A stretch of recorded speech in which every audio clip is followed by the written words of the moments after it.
Terima kasih sudah mendukung subscribe channel ini. Penyelidikan kasus dugaan tindak pidana korupsi dana hibah gereja Masehi Injili di Minahasa atau Gemim kini memasuki babak baru. Kurang lebih 7 bulan melakukan penyelidikan, Polda Sulawesi Utara akhirnya mengumumkan 5 orang tersangka yang dianggap paling bertanggung jawab pada kasus tersebut.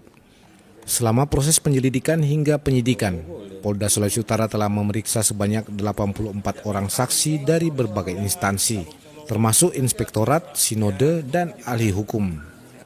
Hasil gelar perkara yang dilakukan, penyidik menyimpulkan bahwa proses pemberian dana hibah ke lembaga gereja Gemim dilakukan secara melawan hukum dan penyalahgunaan wewenang yang mengakibatkan kerugian negara hampir 9 miliar rupiah. Ada beberapa bukti, banyak buktinya, di antaranya adalah laporan pertanggungjawaban penggunaan hibah tahun 2020 sampai 2023. Ini kan adalah merupakan keuangan negara, sehingga harus dipertanggungjawabkan. Kemudian proposal permohonan, kemudian naskah perjanjian hibah. Nah, kalau kita melihat dengan peraturan Kemendagri, peraturan Menteri Dalam Negeri, baik nomor 12 tahun 2016 tentang pengelolaan anggaran dan pendapatan daerah, termasuk dana hibah di dalamnya. Kemudian yang kedua adalah peraturan Menteri Dalam Negeri nomor 14 tahun 2019. Salah satu materi adalah harus terdaftar di Kementerian Hukum.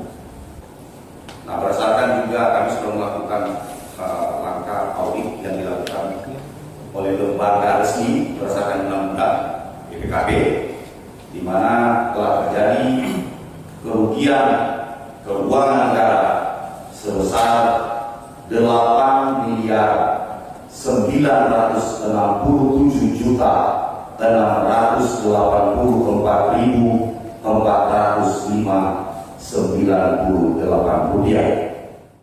5 orang yang ditetapkan sebagai tersangka yakni Hein Airina, Ketua Sinode Gemim, Steve Keppel, Sekretaris Daerah Provinsi Sulawesi Utara tahun 2022 hingga sekarang, Asiano Gemi Kawatu kapasitas sebagai Asisten 3 tahun 2020-2021 dan pejabat Sekda Provinsi Sulawesi Utara tahun 2022.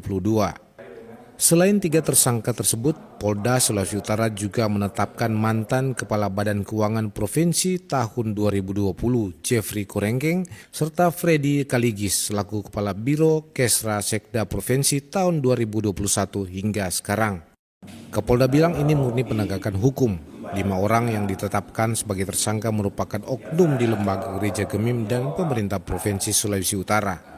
Kapolda juga menyebut penanganan kasus korupsi dilakukan semata demi kemajuan daerah Sulawesi Utara. Diketahui kasus ini bermula atas laporan warga terkait adanya kejanggalan pemberian dana hibah Pemprov Sulut ke Gemim sebesar 21,5 miliar tahun 2020 hingga 2023. Jimmy Dapar, Kompas TV Manado, Sulawesi Utara.